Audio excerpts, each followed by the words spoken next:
జగద్గురు ఆది శంకరాచార్యుల అద్వైత తత్వాన్ని నేటి తరానికి తెలియజేయడానికి 108 విగ్రహాలను ఏర్పాటు చేయాలని నిర్ణయించినట్లు బర్దిపూర్ ఆశ్రమ పీఠాధిపతి 1008 వైరాగ్య శిఖామణి అవధూత గిరి మహారాజ్ తెలిపారు.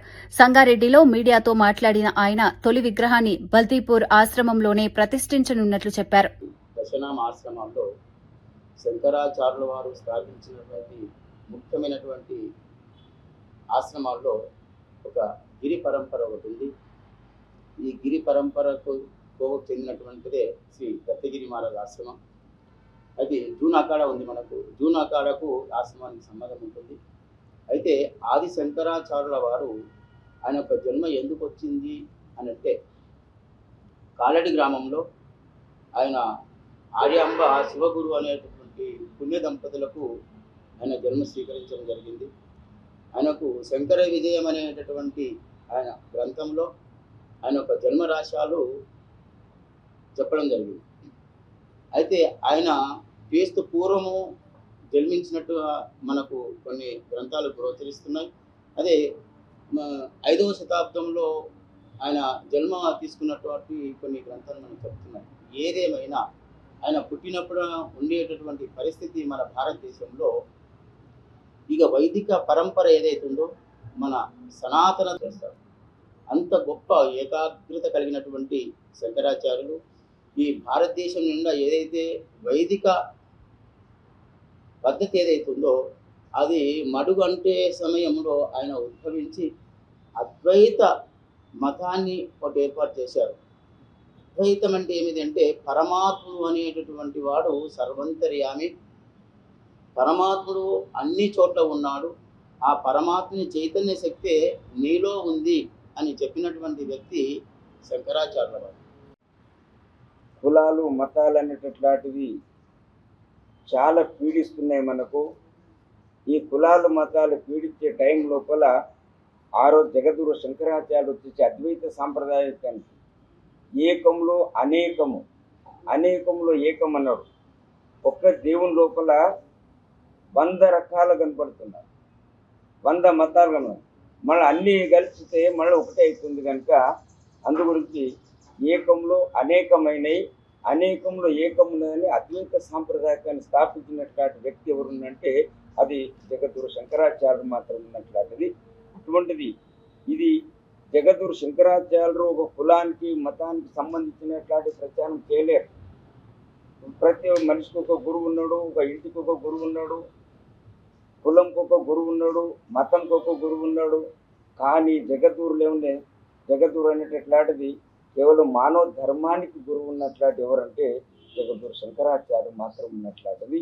అటువంటి ఆ సాంప్రదాయకంలో దత్తగిరి మహారాజు గారు చాలా గొప్ప సత్పురుషులు, దిగంబరులు.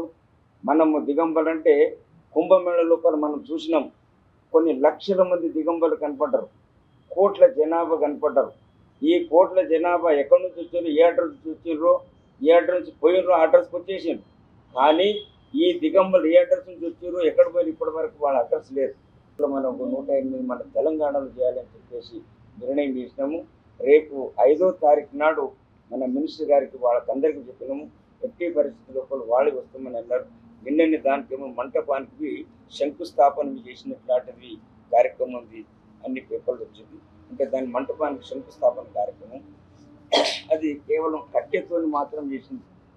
గంధం కట్టెలు ఒక ప్రసాద రూపకం గంధం కట్టెలు కానీ లేక మనకున్నట్లాంటి సాగువాన్ కట్టెతోటి ఆ మంటపాన్ని నిర్మాణం చేసి ఆ జగద్గురు శంకరాచార్యులది 5వ తారీఖు నాడు 12 గంటలకు అది శంకుస్థాపన కార్యక్రమం, విగ్రహ ప్రతిష్ఠ కార్యక్రమం. కనుక ఈ కార్యక్రమాన్ని సద్భక్తులందరూ పాల్గొని ఆ కార్యక్రమాన్ని విజయం చేయగలని ప్రార్థన చేస్తూ అవధూత చింతన శ్రీ గురుదేవ.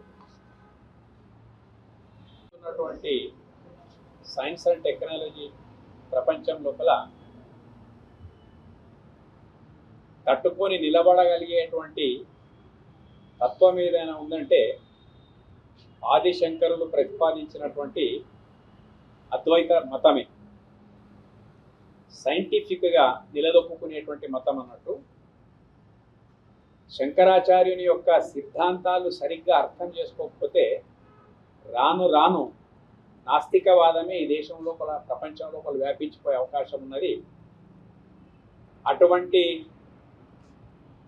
కలియుగము ప్రారంభమైనాక 1000 సంవత్సరాల వరకు చీకటిమయం అయిపోయింది. ఎందుకంటే భారతదేశం లోపల చాలా మంది పండితులందరూ చనిపోయినరు.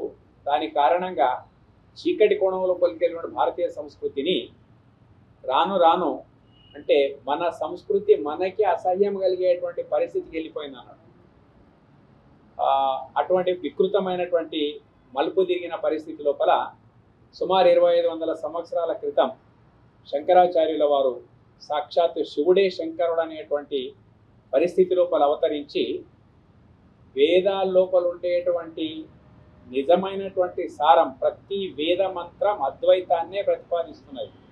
దేవుడు తప్ప ఇంకొకటి ఏమీ లేదు, ఉన్నదంతా జీవ జగత్ రూపంలో ఉన్నదంతా ఆ పరమాత్ముని స్వరూపమే అని చెప్పేసి అద్వైత సిద్ధాంతాన్ని ప్రతిపాదిస్తే ఇది నాస్తికులు కూడా కాదనడానికి వీళ్ళైనటువంటి సిద్ధాంతం అద్వైత సిద్ధాంతం అన్నమాట. ఏదో ఒకటి తత్వం ఉన్నది, ఆ తత్వం లేకపోతే ప్రపంచమే లేదు, ఉన్నదంతా ఆ ఒక్క తత్వమైనటువంటి ఒక ఆలోచన ధోరణికి ఇప్పుడు వచ్చేస్తా ఉన్నది. ఈరోజు భారతీయ సంస్కృతి పెంపొందాలే, విశ్వగురు స్థానం లోపల మళ్ళీ వెళ్ళిపోవాలంటే ఏకైకమైనటువంటి సిద్ధాంతం శంకరాచార్యుని యొక్క సిద్ధాంతం ఉన్నది. అలాంటి సిద్ధాంతకర్తని, అలాంటి మహాగురువు యొక్క విగ్రహాలు మొత్తము చాలా స్థలాల లోపల బర్దిపూర్ సంస్థానం తరఫు నుంచి అవధూతగిరి మహారాజ్, సిద్ధేశ్వరానందగిరి మహారాజ్ వీళ్ళిద్దరు కలిసి కనీసం ఒక 108 విగ్రహాలన్నా ఈ దేశం లోపల స్థాపన కావాలి. ఎటువంటి విగ్రహాలన్నీ స్థాపన అయిపోతున్నాయి ఈ దేశం లోపల. కానీ ఈ ధర్మాన్ని నిలబెట్టినటువంటి భారతీయ సంస్కృతికి వెన్నెముక లాంటి శంకరాచార్యుని యొక్క విగ్రహాలు చాలా తక్కువ ఉన్నాయి. అందున మా సిద్ధేశ్వరానందగిరి మహారాజ్ అయితే శాంకరాద్వైత సిద్ధాంతం మీదనే డాక్టరేట్ తీసుకున్నాడు అన్నాడు. ఆ శంకర సిద్ధాంతం కాబట్టి ఈ దేశాన్ని మనము ధార్మికంగా పైకి తీసుకురావాలంటే శంకరాచార్యుని యొక్క సిద్ధాంతం చాలా అవసరం ఉన్నది.